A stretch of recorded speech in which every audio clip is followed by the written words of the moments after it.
Good morning dear students. बेटा आज हम करेंगे अपनी ड्यूई की वर्कशीट 21 जो आपके चैप्टर लाइट से है।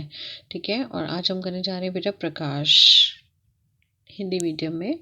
ठीक है, तो बेटा लाइट में आज हम पढ़ेंगे टाइप्स ऑफ रिफ्लेक्शन, मतलब परावर्तन के प्रकार, परावर्तन कितने प्रकार का होता है। ठीक है, तो चलिए स्टार्ट करते हैं बच्चे। Pinky's mother brought a new steel plate from the market. Pinky noticed that her face was clearly visible in the new plate. She immediately went to the kitchen and started seeing her face in the old plate. The face was clearly visible in the new plate, but in the old plate it was blurred. बेटा पिंकी की mother, Pinky की माँ बाजार से एक नई steel की plate लेकर आई। पिंकी ने देखा कि नई स्टील की प्लेट में उसका चेहरा साफ दिखाई दे रहा है। वह तुरंत रसोई में गई और पुरानी प्लेट में अपना चेहरा देखने लगी। नई प्लेट में तो चेहरा स्पष्ट रूप से दिखाई दे रहा था, परंतु पुरानी प्लेट में उसका चेहरा धुंधला दिखाई दे रहा था। Next day when she went to school, she asked her teacher why her face appeared blurred in the old plate. And the teacher said, let's do it with the different surfaces. Look at the reflection in the different surfaces. बेटा अगले दिन जब वो school गई तो उसने अपने teacher से पूछा कि उसका चेहरा पुरानी प्लेट में धुंधला क्यों दिखाई दे रहा है। और शिक्षक ने कहा, उसके टीचर ने कहा, चलो इसे विभिन्न सतहों के साथ करके देखते हैं, एक एक्टिविटी करके देखते हैं जिसपे हम देखेंगे कि हमारा जो किस किस सतह पर जो हमें छवि है वो सही दिखाई देती है या धुंधली दिखाई देती है। ठीक है, तो विभिन्न सतहों में परावर्तन को करके देखते हैं। ठीक है, तो देखिए बेटा ये एक्टिविटी उन्होंने परफॉर्म करी। ठीक है, कौन कौन सी सरफेस पे उन्होंने देखा? न्यू स्टील प्लेट, नई स्टील प्लेट के अंदर, लकड़ी के टेबल पे, मिरर में मतलब दर्पण में, पानी की बाल्टी में, दीवार पर और शाइनी टाइल्स पे मतलब चमकदार टाइल्स पे देखा। ठीक है, तो किस किस में इमेज जो है क्लियर बनेगी बेटा? न्यू स्टील की प्लेट में इमेज क्लियरली बनी, लकड़ी के टेबल पे बिल्कुल नहीं बनेगी, मिरर पे बिल्कुल क्लियर बनेगी, बकेट फिल्ड विद वाटर में आपकी ब्लर बनेगी मतलब धुंधली बनेगी, वॉल पे बिल्कुल नहीं बनेगी और शाइनी टाइल्स पे भी आपकी इमेज बनेगी। ठीक है, तो इस तरीके से बच्चे जो है उन्होंने अलग अलग सतहों पर छवि का निरीक्षण करके ये तालिका पूरी की और वह निष्कर्ष पे निकले कि रिफ्लेक्शन जो होता है वो दो प्रकार का होता है। Reflection are of two type, means परावर्तन दो प्रकार का होता है। एक होता है रेगुलर, एक होता है इरेगुलर और डिफ्यूज्ड। हिंदी में जिसको बोलते हैं नियमित और अनियमित या विस्तृत परावर्तन। रेगुलर रिफ्लेक्शन क्या होता है बेटा? When all the parallel raise fall on the smooth surface are reflected back parallel to each other is known as regular reflection, and the new steel plate has regular reflectance, so the face appear clear. देखिए बेटा this is the example, ये आपको दे रखा है। देखो ये एक smooth surface है, चाहे वो आप दर्पण ले सकते हो, मिरर ले सकते हो, न्यू प्लेट स्टील की प्लेट ले सकते हो। ठीक है, यहाँ पे देखिए ये पॉलिश सरफेस है बेटा इसका। यहाँ पे देखिए बेटा ये पैरेलल लाइंस जिस भी एंगल से आ रही हैं ये उसी एंगल से रिफ्लेक्टेड बैक हो रही हैं। ठीक है, तो मतलब वापस हो रही हैं। तो नियमित परावर्तन क्या है? जब सभी समांतर किरणें, देखिए सभी समांतर किरणें जो ये आ रही हैं, जब सभी समांतर किरणें किसी चिकनी सतह से परावर्तित होने के पश्चात समांतर होती हैं तो ऐसे परावर्तन को नियमित परावर्तन कहते हैं। बेटा ये उसी एंगल से उसी तरीके से ये समानांतर रूप से क्या हो जाती हैं? परावर्तित हो जाती हैं और इसी को ही क्या कहते हैं? नियमित परावर्तन। जैसे एग्जाम्पल क्या है? न्यू स्टील की प्लेट। ठीक है, नई स्टील की प्लेट में परावर्तन होता है जिसमें चेहरा स्पष्ट दिखाई देता है, जिसमें बेटा दर्पण भी इसका एक उदाहरण है जिसमें आपको चेहरा स्पष्ट दिखाई देता है। ठीक है, कोई भी स्मूथ सरफेस। ठीक है, नेक्स्ट देखिए बेटा अनियमित विस्तृत परावर्तन और इरेगुलर डिफ्यूज्ड रिफ्लेक्शन। ठीक है, इसमें क्या बचे? When all the parallel lines reflected from the rough or irregular surface they are not parallel to each other, the reflection is known as diffused और irregular reflection। देखिए बेटा ये अगर ये सरफेस स्मूथ नहीं है, रफ है, तो इस सरफेस के थ्रू जो भी रिफ्लेक्शन होगा वो हमारा क्या होगा? वो हमारा होगा इरेगुलर। ओके, वो हमारा क्या होगा? इरेगुलर होगा। ठीक है, और जो जिसका एग्जाम्पल है ओल्ड स्टील की प्लेट हैज़ डिफ्यूज्ड और इरेगुलर रिफ्लेक्शन। मीन्स जब भी परावर्तन अनियमित सतह या खुरदरी सतह से परावर्तित होंगी जब भी किरणें, तो सभी समानांतर किरणें एक दूसरे से समानांतर नहीं रहती बेटा, वो समानांतर नहीं रहेंगी। देखिए ये तो समानांतर नहीं है लेकिन एक दूसरे से समानांतर नहीं, देखिए ये इंटरसेक्ट भी कर रही हैं, ठीक है। तो इस तरीके का जो परावर्तन होता है उसको अनियमित या अनियमित परावर्तन या विसरित परावर्तन कहते हैं, ठीक है। तो the rules for the reflection are successfully followed in the diffused और इरेगुलर रिफ्लेक्शंस।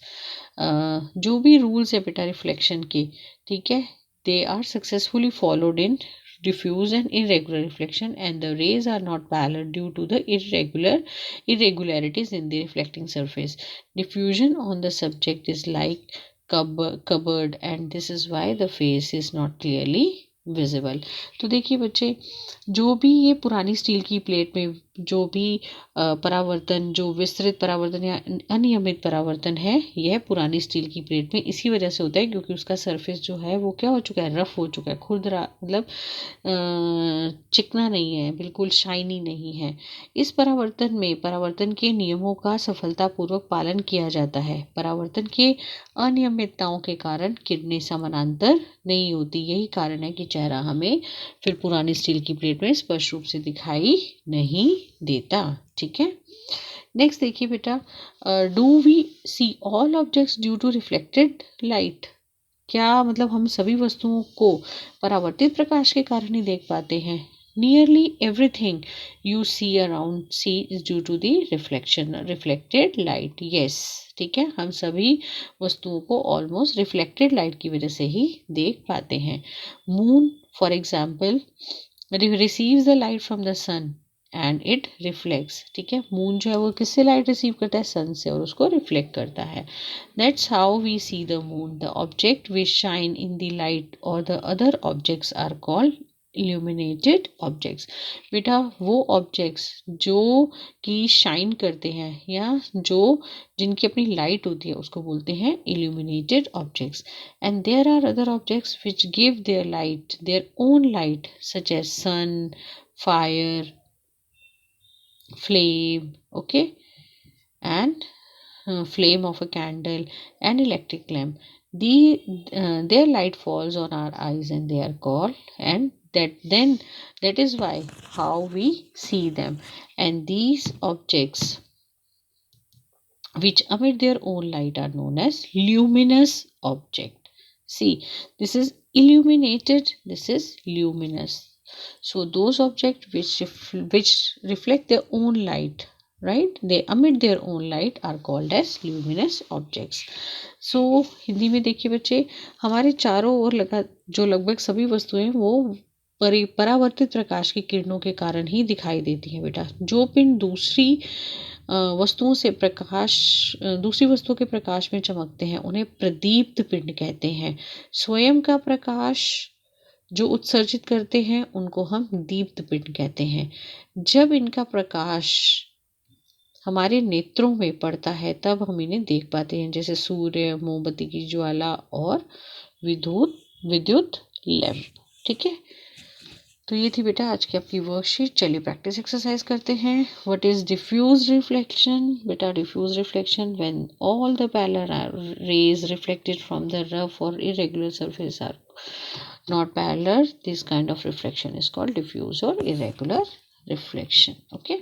जिसको हम हिंदी में विसरित परावर्तन का क्या परिभाषा लिखेंगे? जब किसी अनियमित सतह और खुरदरी से परावर्तित सभी किरणें जो है एक दूसरे के समानांतर नहीं होती, तो ऐसे परावर्तन को अनियमित या विसरित परावर्तन कहते हैं। सेकेंड क्वेश्चन देखिए बेटा, why our image is not clear when we see our face in the old plate. ठीक है बच्चे, हमारा पुरानी स्टील की प्लेट में जब हम अपना चेहरा देखते हैं तो हमारा प्रतिबिंब स्पष्ट क्यों नहीं दिखाई देता? तो आप इसका रीज़न क्या लिखेंगे? विसरित परावर्तन के कारण।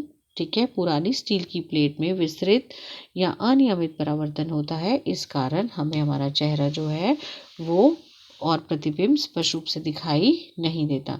तो बेटा सेकंड क्वेश्चन का आंसर लिखेंगे आप, the old steel plate is has diffuse और irregular reflection, that is why we can not see our image और we can not see our face in the old plate. Differentiate between diffuse and irregular reflections. तो बच्चे third है आपका answer. Third question है विसरित और नियमित परावर्तन के बीच में अंतर। तो बेटा आप ये दोनों इजीली लिख सकते हैं, ठीक है। This is the answer of your third question, ठीक है। विसरित और परावर्तन और नियमित और अनियमित परावर्तन में अंतर, आप ये दोनों लिख सकते हैं, ठीक है। ये और ये आप लिखेंगे। फोर्थ क्वेश्चन देखिए बच्चे, what are luminous object, give their example. मतलब दीप पिंड किसे कहते हैं, दो उदाहरण दीजिए। तो बच्चे ये आप लिखेंगे, the object which emit their own light are called as luminous object। example क्या है, sun, fire, flame of candle and electric lamp। this is the answer of your fourth question। मतलब दीप पिंड किसे कहते हैं, उनके उदाहरण दो। तो आप क्या लिखेंगे, वह पिंड जो अपना स्वयं का प्रकाश उत्सर्जित करते हैं उन्हें दीप पिंड कहते हैं, जैसे सूर्य और मोमबत्ती की ज्वाला और विद्युत लैंप। नेक्स्ट क्वेश्चन देखिए बच्चे, fifth question, name the two surface on which the regular reflection will take place. बेटा ये हिंदी में है, नियमित परावर्तन करने वाली दो सतहों के नाम लिखिए।